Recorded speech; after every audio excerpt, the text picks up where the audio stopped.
오늘 우리에게 주시는 하나님 말씀은 사무엘상 22장 3절에서 10절입니다.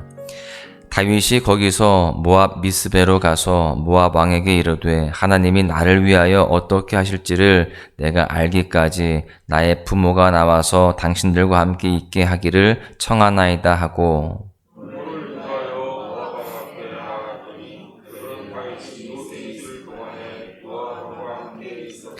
선지자 갓이 다윗에게 이르되 너는 이 요새에 있지 말고 떠나 유다 땅으로 들어가라. 다윗이 떠나 헤렛 수풀에 이르니라.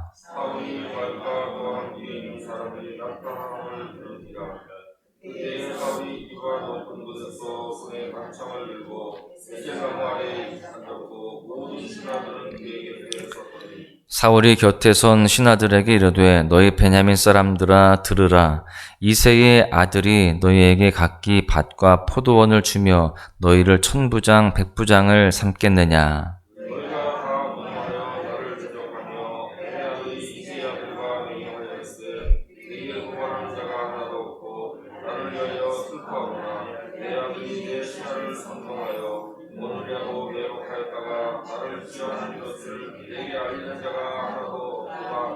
그때에 에돔 사람 도액이 사울의 신하 중에 섰더니 대답하여 이르되 이새의 아들이 노베 와서 아히두베 아들 아히멜렉에게 이른 것을 내가 보았는데 아히멜렉이 그를 위하여 여호와께 묻고 그에게 음식도 주고 블레셋 사람 골리앗의 칼도 주더이다. 아멘.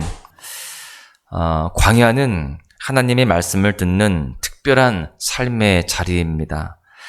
비록 메마르고 거친 환경에 힘들고 지칠 때도 있지만 이 광야는요, 하나님의 말씀이 우리 인생에 가장 크게 들리는 자리이고요. 그래서 우리의 삶을 특별한 방식으로 다루어 가시는 은혜의 자리다라고 할 수 있습니다. 오늘도 광야와 같은 거친 상황과 막막한 환경에 처해 있는 분들이 계신다라고 한다면 하나님의 말씀이 크고 선명하게 들려오는 은혜를 경험하시기를 간절히 축복합니다. 본문의 다윗도 보시면요, 이제 본격적인 인생의 광야에 돌입하게 되는 것을 볼 수 있습니다.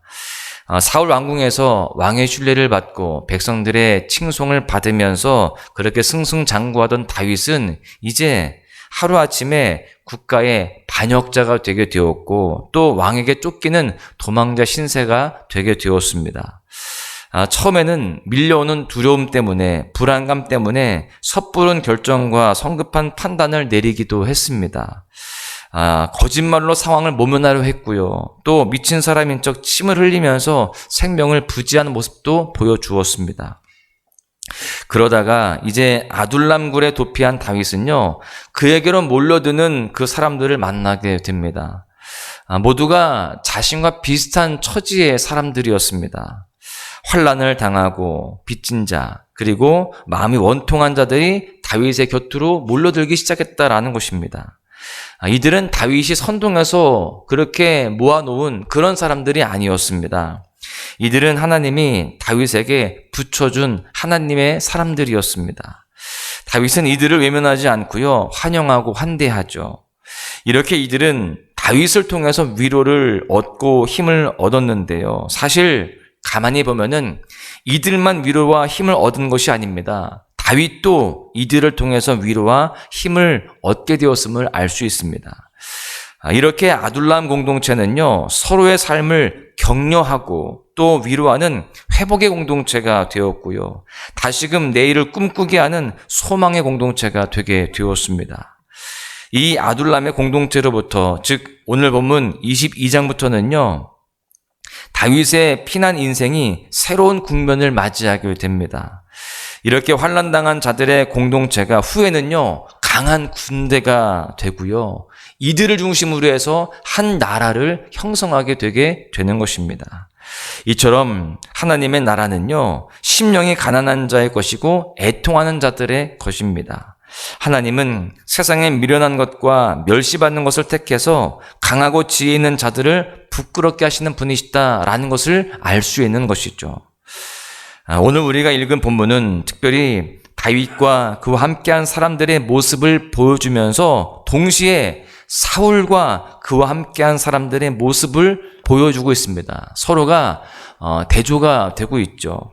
오늘 이 이야기를 통해서 깨달을 수 있는 교훈들이 있는데, 첫 번째는 성도는 항상 사람을 살리는 일에 힘써야 된다라고 하는 것입니다. 본문 6절의 말씀을 보십시오.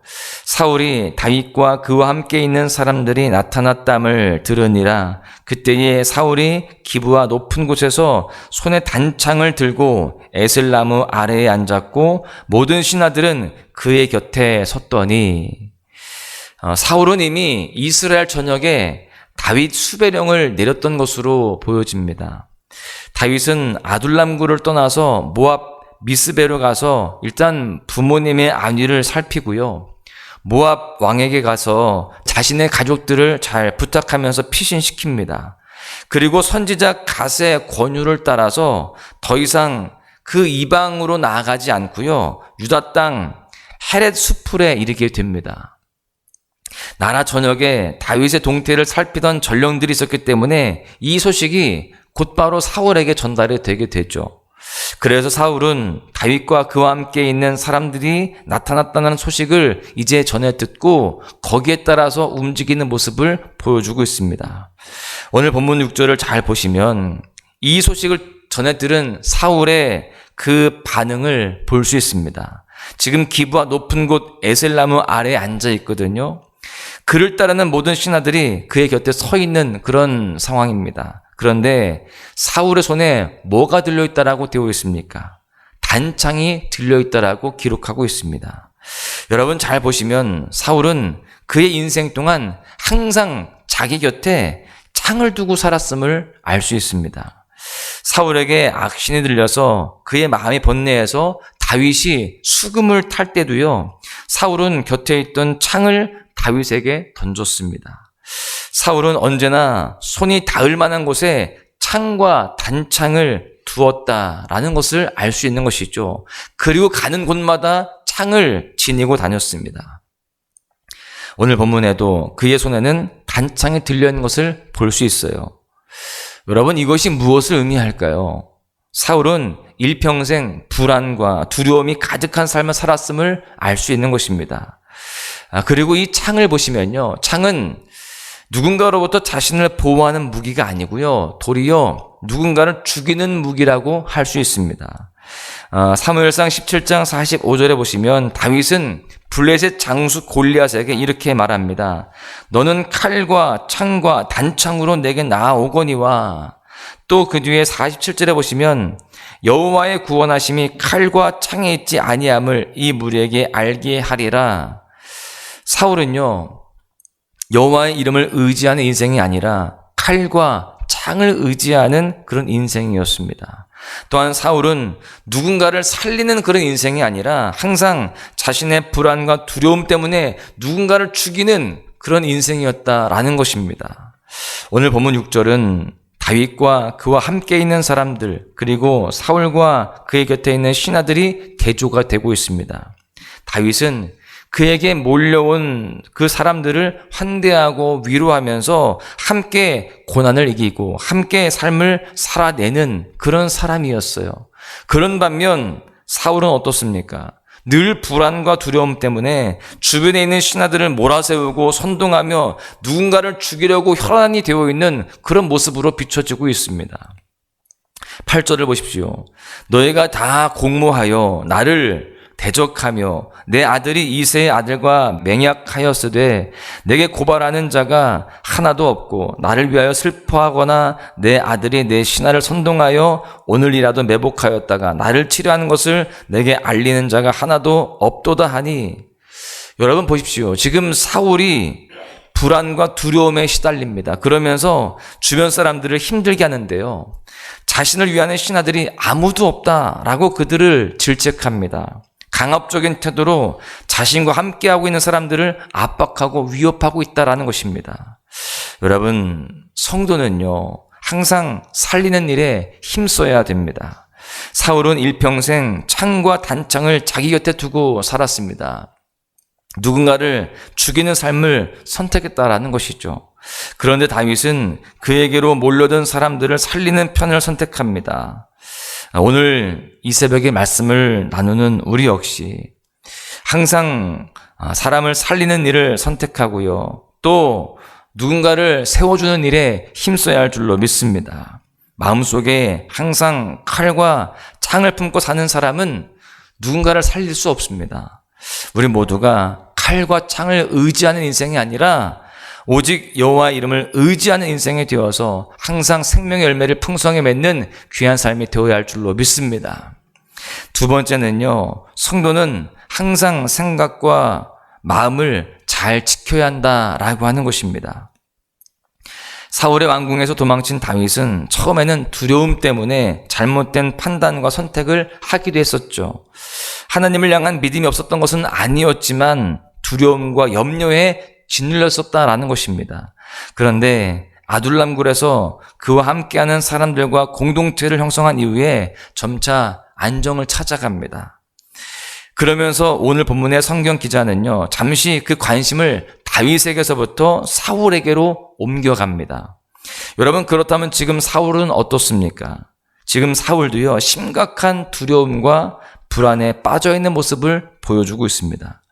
사울의 생각과 마음에는요, 생명이 아닌 사망의 생각이 가득 차 있습니다. 본문 7절과 8절을 다시 보십시오. 사울이 곁에 선 신하들에게 이르되 너희 베냐민 사람들아 들으라.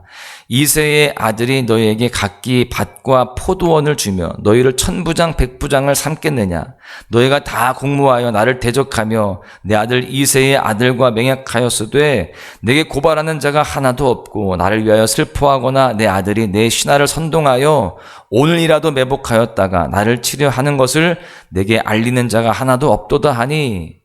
여러분 잘 보십시오. 지금 사울이 말하는 것이 사실이 아닙니다. 다 거짓이에요.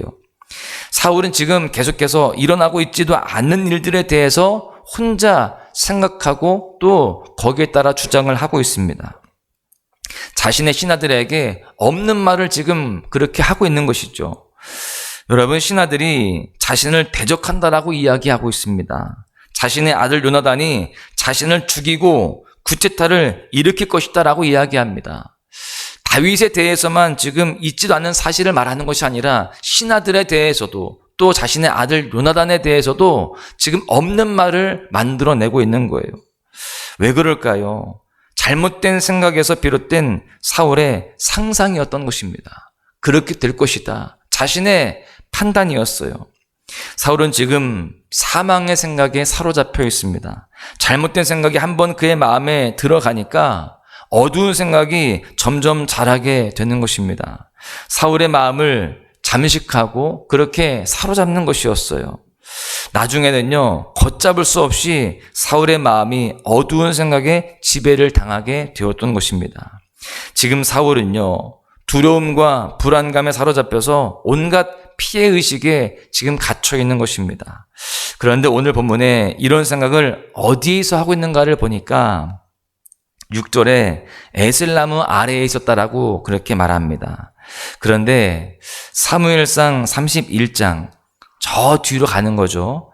13절에 보시면 사울의 마지막을 이렇게 기록해요. 그의 뼈를 가져다가 야베스 에셀나무 아래에 장사하고 7일 동안 금식하였더라. 사무엘상의 마지막 구절인데요. 사울이 지금 어디에 묻힙니까? 그가 창을 들고 앉아서 사망의 생각에 사로잡혀 있던 그 에셀나무 아래에 묻히게 되었던 것입니다. 오늘 본문에 에셀나무 아래에서 사망의 생각을 하고 있는 사울은 실은 살아있지만 살아있는 것이 아닙니다. 살아있으나 이미 죽은 인생을 살아가고 있다라는 것을 알려주고 있는 것입니다. 여러분, 이와 같이 우리는 생각과 마음을 지키는 일이 너무나 중요합니다. 잠언 4장 23절은 이렇게 말씀합니다. 모든 지킬 만한 것 중에 더욱 내 마음을 지키라. 생명의 근원이 이에서 남이니라. 생각과 마음을 지키는 일은 우리의 생명을 지키는 일이다 라고 말씀합니다. 오늘 이 새벽에 우리 모두가 마음과 생각을 잘 지키고요, 모든 생각을 예수님께 복종시킴으로 말미암아 참된 생명의 열매를 누리는 그런 삶을 살아가시기를 간절히 소망합니다. 결론의 말씀을 드립니다.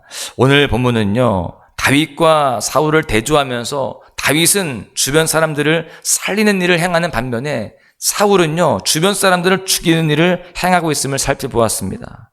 마음에 칼을 품고 사는 자는요, 항상 두려움과 불안에서 해방될 수 없습니다. 주변 사람들을 힘들게 하고 죽이는 일을 하게 된다는 것입니다. 반면에 칼과 창을 의지하는 것이 아니라 여호와 하나님만을 의지하는 그런 사람들은, 그 하나님의 이름을 의지하고 나아가는 사람들은 생명의 열매를 나누게 되는 것입니다. 성도는요, 항상 사람을 살리는 일에 힘쓰는 그런 자들임을 우리는 기억해야 됩니다. 그 사실을 기억하고 오늘도 누군가를 살리고 회복시키고 세워가는 그런 일들을 힘써야 할 줄로 믿습니다. 여러분, 무엇보다 우리는 그렇게 살아가기 위해서 마음과 생각을 잘 지켜야 할 줄로 믿습니다. 사망의 생각이 아니라 주님께서 주시는 생명의 그 생각을 가지고 날마다 주님의 은혜를 따라 살아가는 그런 복된 삶이 되어져야 할 줄로 믿습니다. 오늘 하루도 그렇게 은혜의 삶을 살아가며 또 생명의 열매를 맺어가는 복된 날 되시기를 주님의 이름으로 간절히 축원합니다. 나의 주님